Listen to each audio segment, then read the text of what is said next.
음, 시작하겠습니다. 음, 로마서를 보고 있는데 어느덧 8장까지 왔습니다. 늘 음, 하나님의 구원의 경륜 안에서 우리에게 두고 계시는 영원하고도 거룩한 뜻이 있으니까 그것이 우리에게 이렇게 느껴지는 날 우리는 은혜가 누려지는 것이죠. 그래서 구원을 위한 무슨 과정을 거치잖아요. 생명의 과정을 거칩니다. 그 생명은 어디로 가는가? 어떤 목적지를 향해서 가는가? 어, 오늘은 그래서 어, 하나님의 그 목적 가운데서 아들과 성령을 통해서 우리에게 생명을 주신다. 어, 라는 제목으로 말씀을 드리는데 이것은 이제 구원자로 인해서 메시아로 인해서 생명을 얻은 사람들의 진술이죠. 간증이거든요. 그러니까 메시아가 나에게 구원자가 되고 나에게 메시아로 보였을 때 우리에게서 느껴지는 반응이니까 우리에게서 나오는 간증이고 진술이니까 뭐 세상이 우리의 주님으로 여기겠습니까? 구원자로 여기겠어요? 그러니까 이 메시아가 나에게 어떻게 구원이 됐는가 하는 것을 얘기하는 것이거든요. 그래서 구원을 위한 생명의 과정, 어떤 목적지를 향해서 왔는가. 바다를 항해하는 배는 목적하던 항구가 있잖아요. 어, 그 항구에 도달할 때 어, 배가 싣고 가는 그 짐을 내리듯이 바로 이 부활 생명에 대한 그 약속이 우리에게 온 하나님의 선물이라는 것을 말하고 있는 것이거든요.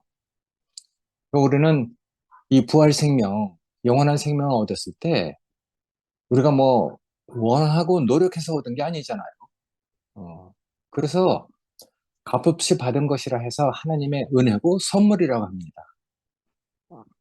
오늘 여기에 이제 보여주는 로마서 8장 1절서부터 11절까지는 사실은 로마서 5장서부터 이렇게 그 말해놓은 어쩌면은 가장 중심적인 그 이제 부분이라고 얘기할 수 있는데 어쨌든 이렇게 이 내용을 우리가 이렇게 읽어보면은 율법으로 인해서 가려져 있고 줄 수 없었던 그 부활 생명을 하나님께서 어떻게 우리에게 주셨는지를 되짚어가면서 밝혀가는 받침대 역할 같은 이런 말씀을 해놓고 있는 것이거든요.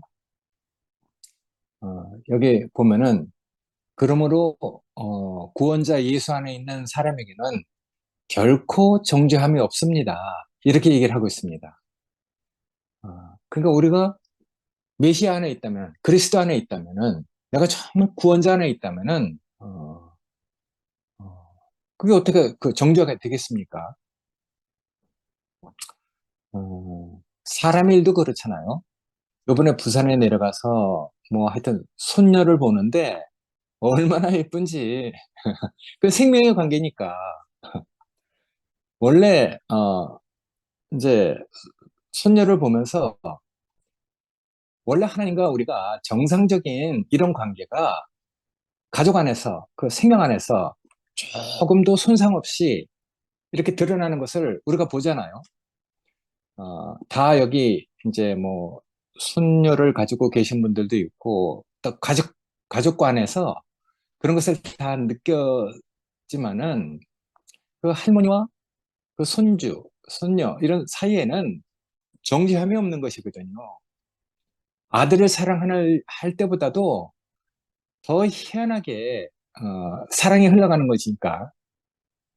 그러니까 원래 하나님과 우리 사이가 그런 관계잖아요. 어, 정말 정죄함 없이 생명의 어떤 관계로만 은혜가 이렇게 그, 흘러가는 곳. 그러니까 구원자 예수 안에 우리가 정말 하나님을 우리의 구원자로 어, 보내주신 그 그리스도 안에서는 결코 정죄함이 없는 것이죠. 바울이 왜 이런 얘기를 하냐면은 치명적인 어떤 문제에 빠져 있었잖아요. 그래서 자기가 탄식을 하게 이르렀어요. 하나님을 섬기기 원하는 나에게 악이 함께 있구나. 마음으로는 하나님의 말씀을 따라서 하나님의 성령을 따라서 살고 싶은데 자신 안에 있는 육신의 욕구에 빠져서 항상 자기가 원치 않는 죄 아래로 팔려가는 이 사망에 빠져는 그런 딜레마를 자신으로 겪고 나서 한 얘기잖아요. 자신이 해결할 수 있는 문제가 아니죠. 근데 그 문제가 풀려진, 해결된 문제를 간증하고 있어요. 요새 우리 형제들이 많이 읽는 메시지 성경을 이렇게 좀 인용을 하면은 늘 먹구름 들이온 것 같은 암울한 삶을 더 이상 살지 않아도 됩니다. 이제 새로운 힘이 움직이고 있습니다. 구원자 안에 있는 생명의 영이 세찬 바람처럼 불어와서 하늘의 구름들을 모조리 걷어주었습니다. 껌껌한 하늘, 이 맑은 하늘을 가리고 있는 그 구름을 사람의 힘으로 어떻게 움직이겠습니까? 그 하늘에서 어떤 일이 일어나야 되는 것이거든요. 그러니까 우리가 하늘에서 그 뭐 여는 어떤 일을 경험한 것이죠. 우리가 뭐 더 많이 열심을 내고 노력을 해서 구원을 얻은 게 아니라 성령께서 우리 안에서 행하고 계신 일을 우리가 받아들임으로써 그렇게 됐다는 것을 얘기하고 있어요. 그러니까 우리가 그것을 받아들일 수밖에 없는 어떤 처지가 있었던 것이죠. 가난함이 있었던 거예요. 그러니까 성경에서 얘기하는 것처럼 심령이 가난한 자는 복이 있을 것이다. 뭐 우리가 일부러 가난해지려고 하는 사람이 어디 있겠습니까? 일부러 은혜를 더하게 하려고 죄를 짓는 사람이 어디 있겠어요? 아무도 그런 사람 없는 것이거든요. 근데 우리는 우리 나름대로 인생을 이렇게 살다가 뭔가 막혀서 뭔가 하여튼 허덕이는 인생이 됐단 말이에요. 가난한 인생이 된 것이죠. 성경은 이제 그런 것을 집 나간 탕자로 잘 예를 들고 있어요. 탕자는 자기 마음대로 한번 살고 싶은 것이죠. 아버지 집을 떠나서 아버지에게 뭐 자기가 유업으로 받은 어떤 것을 자기 몫을 달라 해갖고 나갔잖아요. 그런 상황까지 가고 싶은 육신의 욕구가 있었던 거죠. 자기 마음대로 살고 싶은 어떤 그게 있었던 것이죠. 어, 우리가 흔한 말로 집 나가면 고생이다 하는 말을 뼈저리게 느끼지 못해서 그 아버지 집이 얼마나 좋은 곳인데 그래도 하여튼이 젊었으니까 자기 가능성이 있으니까 자기 육신의 어떤 소망을 따라서 욕구를 따라서 그렇게 살고 싶은 그런 것이 그 안에 있기 때문에 망한 길로 간 것이거든요. 그건 망한 길이라고 생각했겠습니까? 자기는 뭐 아버지보다 더 부자가 돼서 아버지 앞에 뭐 자랑스러운 영광스러운 사람으로 돌아오기를 바라는 그런 소망도 있었겠죠, 뭐. 그러나 나중에 하여튼 다 탕진하고 망해서 줄여 죽게 되었을 때 뭔가 이렇게 떠오르게 됐잖아요. 성경에서 얘기하듯이 그날에는 생각나게 하리라. 새벽별처럼 떠오르리라. 완전히 돼지우리에서 줄여 죽게 됐을 때 갑자기 아버지 집이 생각난 것이죠. 야, 아버지 집에 내가 다시 돌아가면은 내가 정말 어떻게 아들이라는 얘기를 할 수 있겠나? 자기는 면이 안 쓰는 것이죠. 어, 부끄러운 것이죠. 그런 양심까지 뭐 화인 맞아서 없다면은 어떻게 구원을 얻겠습니까? 근데 어, 아들 안에는 이제 그런 마음이 새벽별처럼 그날에 생각나게 하리라 하는 것처럼 아버지 집으로 돌아가야 되겠구나. 아버지 집으로 돌아가면은 내가 품꾼의 하나라도 내가 이렇게 있을 수 있구나. 뭔가 하여튼 생각나게 된 것이거든요. 그래서 이제 집으로 돌아온 것이죠. 그러나 아버지는 늘 집 나간 아들을 생각하고 있었잖아요. 늘 대문 밖에서 이제 나올까 저제 나올까 아들을 기다리고 있는 아버지. 그게 타락한 우리 인류를 바라보고 있는 하나님의 마음 아니겠습니까? 음. 그래서 성경은 아주 크게 큰 틀로 나누면은 하나님이 우리를 창조하셨다. 근데 우리는 타락했다. 근데 하나님이 우리를 다시 구원하셨다. 그리고 이제 마지막에는 어? 정말 이런 모든 것이 다 구별되게 해서 하나님 나라와 세상을 분별해서 하나님의 심판이 이 땅에 이제 임하게 될 것이다. 뭐 그런 것들이 성경이 우리에게 주고 있는 큰 틀 아니겠습니까? 어. 그러니까 뭐 우리가 뭐 선악과를 먹은 사실이 없죠. 근데 이상하게 우리 안에는 옳고 그른 것이 있단 말이에요. 맞고 틀리는 것이 있죠. 그러니까 이제 우리가 선악과를 먹은 사실이 없지만은 우리 속에 있는 어떤 것을 보고 야, 우리가 정말 이런 세상 안에서 태어났구나. 원래 태어나기는 뭐 빈 그릇이죠. 태어날 때부터 더러운 그릇이 어디 있겠습니까? 깨끗한 것이죠. 그냥 형상으로 지어졌으니까.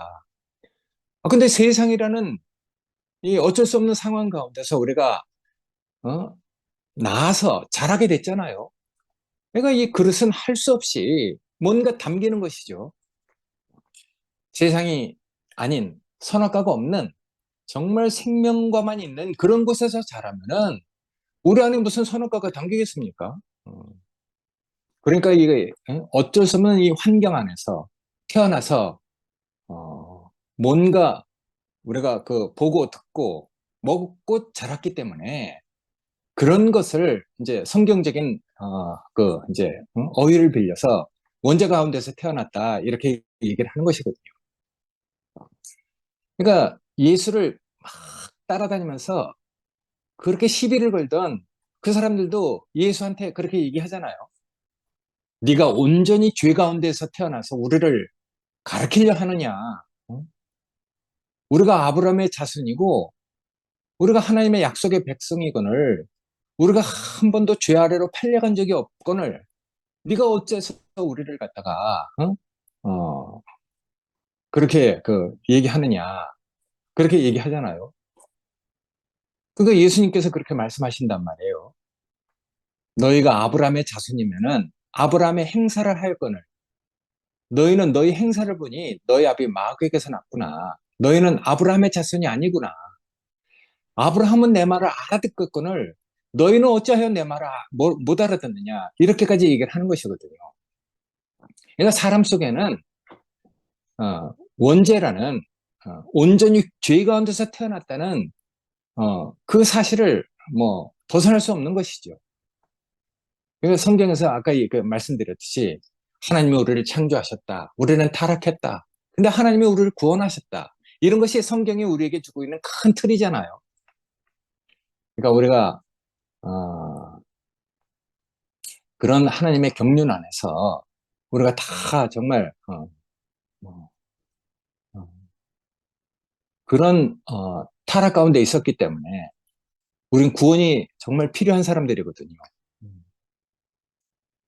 그래서 이 아들은 모든 것을 탕진한 아들은 집으로 돌아와서 이제 새로운 삶을 살게 되잖아요. 어, 창기와 함께 아버지 재산을 가지고 흥청망청 쓰던 때하고 다시 아버지 집으로 돌아와서 이제 그 살게 된 그 형편이 달라졌잖아요.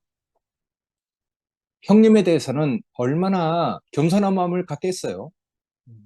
또 아버지가 자기를 사랑하는 그 사랑이 자기한테서 확 배어 있기 때문에 모든 것을 정말 겸손한 마음으로 형에게 감사를 하고 아버지께 감사를 하고 그렇게 그 살아가는 것이 뭐 성경에 쓰여 있지 않지만은 저라면 그렇게 살겠어요. 응? 형님이 얼마나 감사한지, 응? 아버지는 얼마나 또 나를 사랑하셨는지, 창규와 함께 탕진한 그때의 몸하고 아버지 집에 돌아와서 내가 정말 정상적으로 사는 몸이 다르잖아요. 그러니까 이 성령이라는 것은 예, 버려질 수 없는 하나님의 그 백성 안에 거하시는 하나님의 능력이 되십니다. 그건 능히 충분히 죄를 대체할 수 있는 것이거든요. 그래서 이제 우리가 성경을 보는 것이죠. 성경이 말하고 있는 정말 예수께서 왜 우리에게 오셨는가? 어떻게 우리 인생을 아시고 우리 인생을 앞서 살아가셨는가? 그거를 먼저 얘기했듯이 인생을 채우려 하셨다 이런 얘기를 하잖아요. 인생을 아신다 이 말이죠. 그래서 우리 인생 어? 우리를 아시니까 우리가 정말 구원이 없으면 안 되는 그런 사람이란 것을 아시기 때문에 우리 앞서서 육체로 오시잖아요. 그래서 나시고 사시고 십자가에 죽으시고 부활하셔서 보좌 우편에도 계셔도 되는데 다시 우리에게 생명 주시는 영으로 모든 과정을 다 거치신단 말이에요. 죽은 자 가운데서 다시 살아나셨기 때문에 누구도 막을 수 없는 어디에 가서도 모든 사람을 살려낼 수 있는 그런 강한 영이 되신 것이죠. 그래서 이제 성경은 그렇게까지 얘기를 해요. 전에 노아의 그 날 방주 예비할 때 거역하고 있는 옥에 있는 영들에게까지 가셨다. 이렇게까지 얘기를 하거든요. 그 과정을 거친 누구도 살려낼 수 있는 그 정말 강력한 영이신 그분은 죽음도 이겨내신 분이기 때문에 어디든지 못 가겠습니까? 모든 사람을 다 살려낼 수 있는 그런 영이 되신 것이죠. 그래서 이제 성경이 그걸 얘기할 때 과정을 거친 영이라 하고 있습니다. 그래서 성경은 또 그렇게 얘기하잖아요. 내가 가는 것이 너에게 실제로 유익하다. 내가 가면은 너희를 고아처럼 버려두지 않겠다. 너희에게 또 다른 보혜사를 보내겠다. 그 보혜사가 너에게 오면은 그 보혜사가 너희를 지켜주고 너에게 생명을 주시고 너희를 지켜나갈 것이다. 이렇게 얘기를 하고 있어요. 그렇기 때문에 과정을 거친 그분은 보혜사로 생명을 살려내고 우리를 보살펴주는 영으로 선물이 되어서 우리에게 오신 것이거든요. 예수 그리스도는 은혜로 왔다 하잖아요. 선물로 왔다고 해요. 그러니까 이거 율법으로 온 거하고는 차원이 다른 것이죠. 그래서 여기 10절에서는 그렇게 얘기합니다. 만일 메시아가 여러분 안에 계시다면은 몸은 죄 때문에 죽지만은 영은 언약의 신실하심으로 말미암아 생명이 됩니다. 이건 하나님의 약속이잖아요. 하나님의 아브라함을 통해서 이삭이라는 그 영원한 생명에 의미하는 그 생명으로 모든 족속을 다 살려내신다고 약속을 하셨어요. 아주 우리 믿음의 그 조상이신 아브라함에게 약속을 하신 것이거든요. 그러니까 내가 네 후사로 하여금 하늘의 별수와 같이 땅의 모래수와 같이 어? 그 백성을 많게 하겠다. 그 이삭의 생명이라야만 되는 것이죠. 이삭이 모리아산에 그 바쳐져서 죽고 거듭난 생명으로 예수 그리스도를 암시적으로 얘기하고 있잖아요. 계시로 미리 얘기를 하고 있는 것이죠. 죽고 거듭난 생명. 그 생명이 하늘의 별수와 같이 바다의 모래수와 같이 하나님 백성을 이루게 하겠다 하는 것을 이미 오래전에 약속을 하고 있는 것이거든요. 그러니까 하나님은 이미 오래전에 언약을 하시고 그 신실한 하나님의 그 인격을 통해서 약속을 지키신 분이거든요. 그래서 만일 예수를 죽은 자 가운데서 일으키신 분의 영이 여러분 안에 있다면은 메시아를 죽은 자 가운데서 일으키신 분이 여러분 안에 살아계신 그 영을 통해서 죽을 수밖에 없는 여러분의 몸에도 생명을 주실 것입니다. 이렇게 얘기를 해요. 이건 우리가 다 경험했잖아요. 예전에 우리가 그리스도를 모르고 우리 인생에 허덕이고 방황을 할 때 우리의 몸도 불의의 병기가 돼서 그렇게 쓰였단 말이에요. 그러나 우리가 정말 영이 가난하고 그리스도를 우리의 잃어버린 우리의 그 본질로 원래 우리가 그렇게 돼야 할 사람으로 그리스도를 우리가 새롭게 이렇게 받아들이게 된 것이잖아요. 우리가 원래 그렇게 살아야 할 우리의 운명으로 시인하고 영접하고 받아들이게 됐죠. 원래 하나님과 관계에서 내가 저렇게 살 사람인데, 그러니까 우리가 타락한 우리는 육신을 따라서 살고 있는 우리는 아담 안에서 발견된 나는 이미 죽은 것이구나 하는 것을 우리가 깨닫고 정한 길로 가신 그 주님을 우리의 주님으로 받아들이게 된 것이죠. 그래서 우리의 몸까지도 구원을 얻은 몸이 된단 말이에요. 그러니까 마지막에는 성육신, 이 육신까지도 하나님의 의의 병기가 돼서 온전하게 쓰여지는 것. 그게 하나님이 우리에게 주신 최종적인 구원이거든요. 그러니까 뭐 탕자를 통해서도 분명히 드러나잖아요. 창조와 함께 살 때 몸은 죄 때문에 죽은 것이 되었지만은 아버지 집에 돌아온 아들의 몸은 여기 그렇게 써 있어요. 죽을 수밖에 없는 여러분의 몸에도 생명을 주실 것입니다. 이렇게 얘기하잖아요.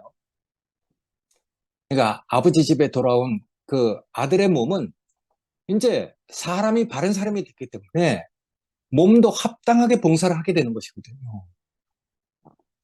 그러니까 우리 안에서는 그렇습니다. 하나님의 그 생명이 은혜로 우리의 혼을 적셔서 몸을 점령해 가잖아요. 그래서 성육신된 몸을 가지고 합당하게 우리가 어떤 삶을 살아가는 것, 그게 우리의 최종적인 구원이란 말이에요.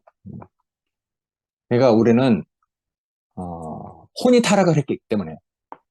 그래서 예전에 어떤 분이 사역을 할 때 그렇게 말씀하셨어요. 우리의 구원은 영의 구원도 아니다. 육의 구원도 아니다. 정상적인 사람이 되는 것이다. 이렇게 얘기를 했어요. 우리의 혼이 잘못됐기 때문에 우리의 혼이 바른 혼이 되고 우리가 하나님이 우리에게 주신 지정의가 바르게 되면은 어떻게 바르게 되겠습니까? 예수를 봐야 되잖아요. 믿음의 주요 온전케 하신 예수를 바라보면은 우리가 정상적인 사람이 되는 것이거든요. 그래서 부활이라는 것은 보는 것을 달리한다. 인식을 바꾼다. 그렇게 얘기를 했어요. 바꾸는 것이다. 옛사람을 주고 새 사람으로 바꾸는 것이다. 그럼 뭘 봐야 되는 것이거든요. 인식을 바꾸는 것이죠. 남쪽을 보고 있던 사람이 북쪽을 보고, 그럼 보는 게 달라지니까 인식이 바뀌어지고, 인식이 바뀌어지면은 몸도 그렇게 사는 것이거든요. 그러니까 하나님의 그 말씀이 은혜로 우리의 혼을 적셔내서 우리 몸을 점령해 가는, 그래서 성육신된 몸을 가지고 우리가 합당하게 사는 것, 그게 우리의 최종적인 구원이에요. 그러니까 하나님은 이런 관계 안에서 우리를 보시는 분이잖아요. 관계 안에서 우리가 살았는지 죽었는지를 보시는 분이니까 우리는 세상에 대해서 잘 살고 있었던 사람들, 그러나 하나님께 대해서는 죽었던 사람들이잖아요. 그래서 우리가 죽었다는 말은 단절, 끊겼다라는 말은 죽었다는 것을 포함하고 있어요. 예를 들어서 숨이 끊어지면 모든 관계도 살아있을 때하고 다르잖아요. 말도 통하지 않고 감정이나 의사도 통하지 않죠. 모든 것이 다 끊어져 버리기 때문에 죽었다고 하는 것이잖아요. 그래서 우리는 하나님께 대해서 죽은 사람이죠. 그럼 우리가 다 경험했잖아요. 이게 죽은 것이구나. 죽으려고 애쓸 필요도 없이 아담 안에서 발견된 나는 죽은 것이구나. 하나님께 쓰일 수 없는 것이구나. 우리가 그것을 다 아는 사람이 됐어요. 그렇게 죽어있던 우리 자신을 철저히 이해하고 인정했기 때문에 그리스도가 우리에게 새로운 사람으로 보인 것이잖아요. 원래 저게 우리의 운명인데, 원래 하나님과 관계, 저게 정상적인데, 뭐, 이 짧은 시간에 다 얘기할 수 없지만은, 그리스도가 하여튼 우리에게 달리 보인 것이죠. 새롭게 보인 것이거든요. 그게 다 은혜죠. 그래서 우리가 하나님께 대해서 죽은 사람이었는데, 하나님의 계획과 목적대로 살 수 없었던 그런 절망적 상태에 빠져 있는 버려진 사람들이었잖아요. 음. 그건 로마서 1장에서 언급했어요. 로마서 1장 18절에서 23절을 보면은 버려졌다는 얘기를 세 번씩이나 하고 있잖아요. 그 마음의 욕심대로 자기 뜻대로 살고 싶은 더러움에 내버려뒀다. 마음의 정욕이 이끄는 대로 내버려뒀다. 뭐 하여튼 뭐 버려졌다는 얘기를 세 번씩이나 하고 있는데 스스로 어지럽고 혼란에 빠진 정말 이 귀한 존재가 하나님 앞에 이 생명이 얼마나 귀한 사람이 얼마나 귀한 존재겠어요. 근데 우리가 우리 자신을 생각할 때 정말 어지럽고 혼란에 빠진 하찮은 존재를 생각했잖아요. 저도 방황할 때는요, 제가 제 목숨이 귀하게 여겨지지 않았어요. 어, 뭐 그래서 늘 죽음이 가까이 있었어요. 근데 주님을 알고 그리스도를 알고 나서부터 하나님 나를 얼마나 귀하게 생각하는지, 그리고 또 내 시각이 바뀌어지니까 모든 사람이 내가 귀한 만큼 다른 사람도 귀하게 여겨졌어요. 시각이 또 관념이 다 바뀐 것이거든요. 하찮은 존재가 아니라 하나님에게 없으면 안 될 존재로, 귀한 존재로 내가 내 자신이 여겨지게 되고 다른 사람도 그렇게 여겨지게 됐거든요. 그래서 그렇게 하찮은 존재로 우리가 전락해서 지옥 속에 빠진 그런 삶을 살고 있었거든요. 삶의 의미도 방향도 다 잃어버리고 근데 그때 이렇게 생각해 보면은 모든 것을 다 아는 것처럼 행세를 했어요. 사실은 인생에 대해서 삶에 대해서 아무것도 모르고 어둠 속으로 끝없이 추락하고 있었던 때거든요. 그런데도 이 교만하게도 모든 것을 다 한다고 생각하고 다 아는 사람이 왜 인생을 포기합니까? 그렇게 하여튼 어둠 속에 그 지옥 속에 빠져서 살았었거든요. 지긋지긋하게 하여튼 그런 속에서 살아봤기 때문에 이 삶이 얼마나 귀한지 알게 됐거든요. 근데 바뀌었잖아요. 하나님은 우리가 아무 쓸모없을 때 당신의 아들을 희생적인 죽음을 죽음에 이르도록 우리를 위해서 내어주셨어요. 우리를 위한 당신의 사랑을 아낌없이 내놓으셨다는 것으로 성경을 얘기하고 있어요. 로마서 5장에서도 얘기하고 있거든요. 이 희생제물, 산제물, 죽음으로 완성된 희생 제사를 통해서 우리는 하나님 앞에 바로 세워지게 됐잖아요. 그래서 아담 한 사람으로 인해서 죄가 우리에게 들어와서 사망에 이르게 한 것처럼 순종하는 아들 예수 한 사람으로 인해서 우리가 은혜 가운데 거하게 됐다. 로마서 5장을 우리가 또 다시 반복해서 얘기할 수 없지만은 어쨌든 사람을 구원하기 위한 하나님의 경륜, 그걸 우리가 쭉 경험해 왔단 말이에요. 근데 그런 것들을 다시 되짚어 볼 때, 뭐 우리를 구원하기 위해서 아들을 십자가에 이렇게 내몬 어떤 것을 두고 사람들이 말이 많잖아요. 근데 전 그렇게 생각이 돼요. 우리를 구원하기 위해서 하나님이 미리 각본을 쓴 것도 아니고 연극을 한 것도 아니에요. 꾸며진 일이 아니라고 생각이 되거든요. 한 사람, 하나님 앞에서 인생의 정한계를 알고 하나님이 주시는 그 잔을 자기가 받을 잔으로 그렇게 마신 사람.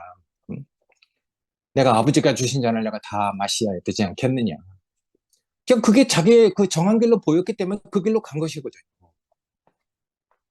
그렇게 살 수 없는 사람이 그렇게 그 길밖에 없는 사람으로 그 길을 간 것이거든요.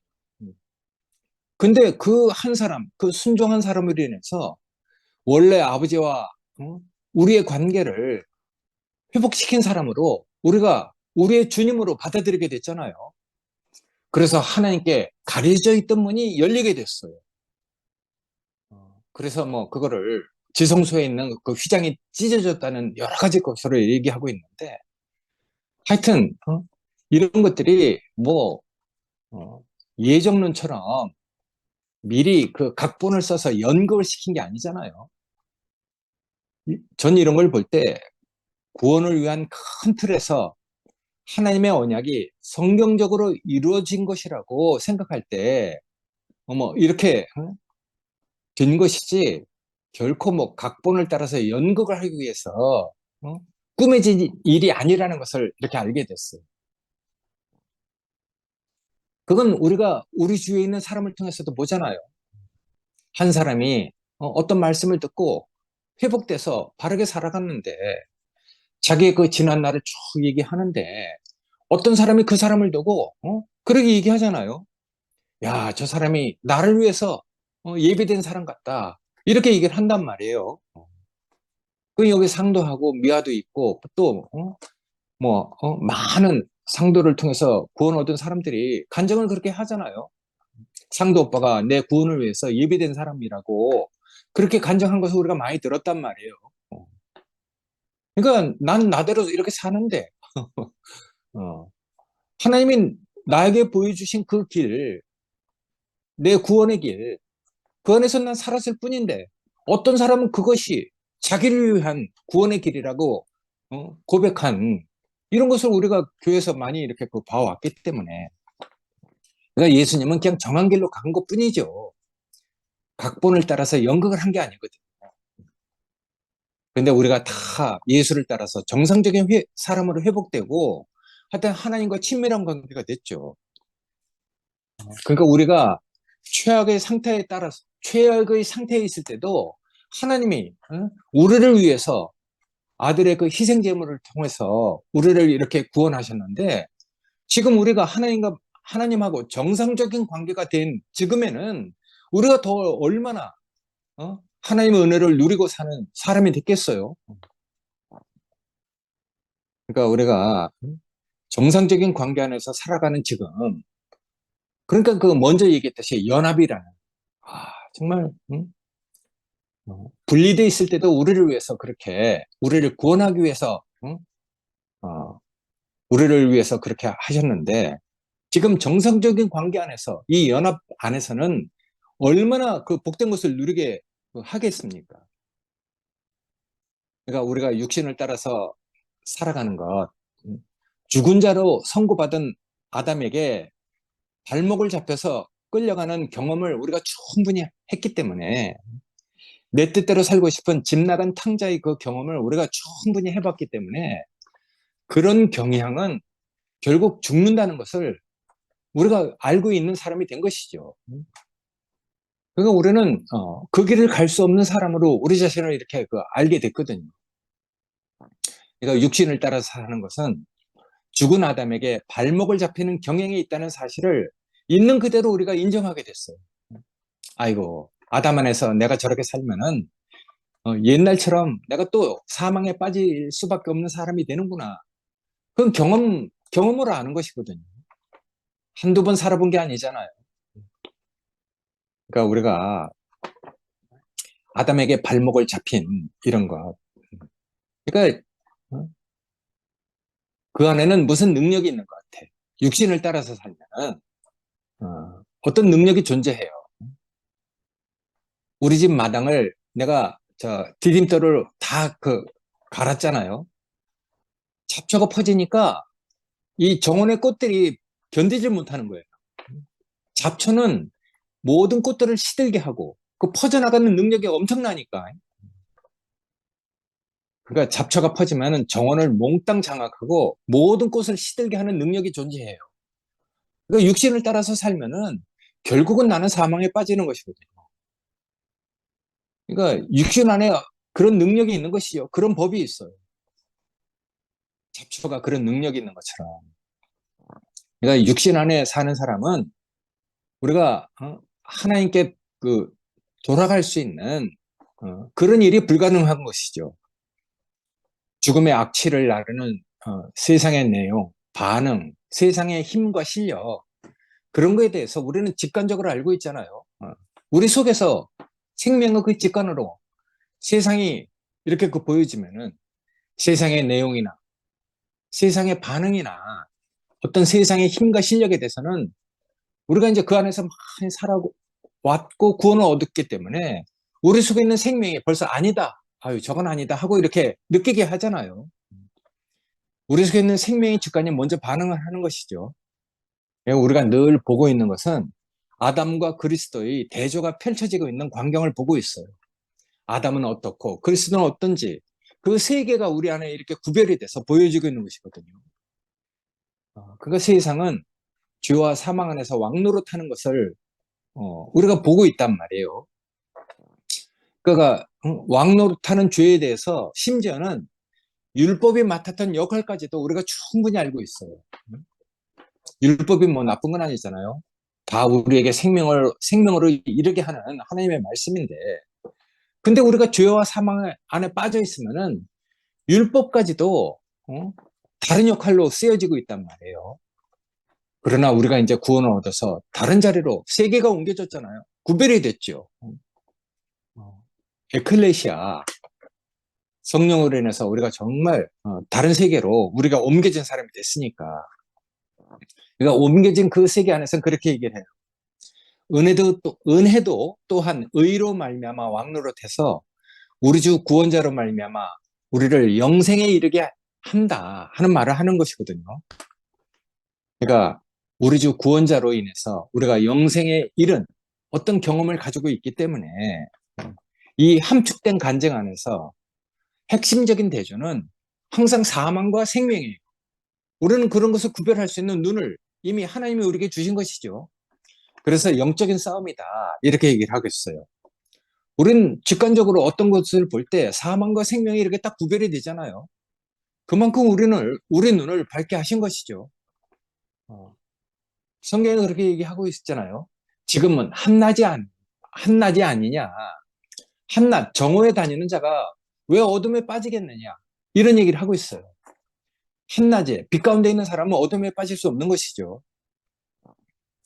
그러니까 우리가 늘 보고 있는 것은 사망과 생명입니다. 그리스도와 죄가 왕노릇하는 세상, 이걸 우리가 구별해서 늘 보고 있는 것이거든요. 소극적으로, 개인적으로는 탕자의 경험, 우리 자신 속에 있는 그 경험을 통해서, 그리고 또 적극적으로 사회적인 환경을 통해서 우리는 이런 것들을 다 지금 구별해서 보고 있단 말이에요. 우리가 뭐 뛰어난 사람, 우리가 뭐 투시의 은사를 가지고 있다거나, 뭐 예전에 숨기리가 알고 있는 것처럼, 예언의 은사를 가지고 있는 사람들도 아닌데, 우리가 하여튼 우리 생명 안에서 이런 것들을 다 구별할 수 있는 어떤 경험을, 영원한 생명을 우리에게 주셨기 때문에, 우리는 이런 것을 우리가 이렇게 누리고 살게 된 것이죠. 이런 것이 하나님이 우리에게 주신 구원의 성취, 하나님의 약속이 우리에게 성취됐다는 것을 우리가 말하고 있는 것이거든요. 그러니까 이거는 구원을 얻은 사람, 메시아가 나에게 구원자인 사람들의 하여튼 간증인 것 같아요. 진술인 것이거든요. 그러니까 자기가 구원을 얻지 않은 사람에게는 이게 자기 간증이 될 수 없는 것이죠. 그래서 바울은 예수로 인해서 자기가 생명이 바뀌어지고 그리스도 안에서 자기가 옮겨진 사람으로 이 로마서를 기술하고 있잖아요. 그래서 그리스도 안에서 자기가 생명을 얻은 이 기쁨, 얼마나 자기 안에서 넘치는 기쁨이 있겠습니까? 그래서 정말 자기 안에서 이렇게 넘치는 벅찬 그 마음을 가지고 하나님을 찬송하고 영생의 그 만족을 누리게 하시는 구원자를 보내신 하나님을 찬송하는 것이거든요. 그게 뭐 바울의 그 진술뿐만 아니라 우리의 간증도 되는 것이죠. 우리도 돌이켜보면은 어떻게 그렇게 어두운 자리에서 정말 하찮게 그 버려진 자리에서 구원을 얻었는지 생각하면은 이 바울의 말들이 우리에게 낯선 말이 아니고 사실은 읽고 또 읽고 이렇게 누려지는 것이 참 많은데 그래서 성경이 참 우리에게 그 복된 말씀인 것 같아요.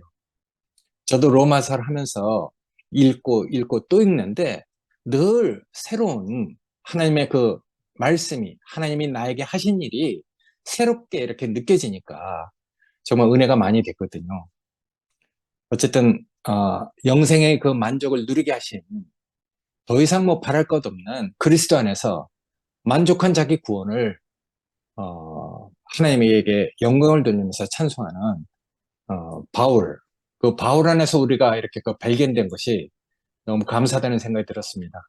예, 고맙습니다. 아멘. 아, 아멘. 아멘. 아기.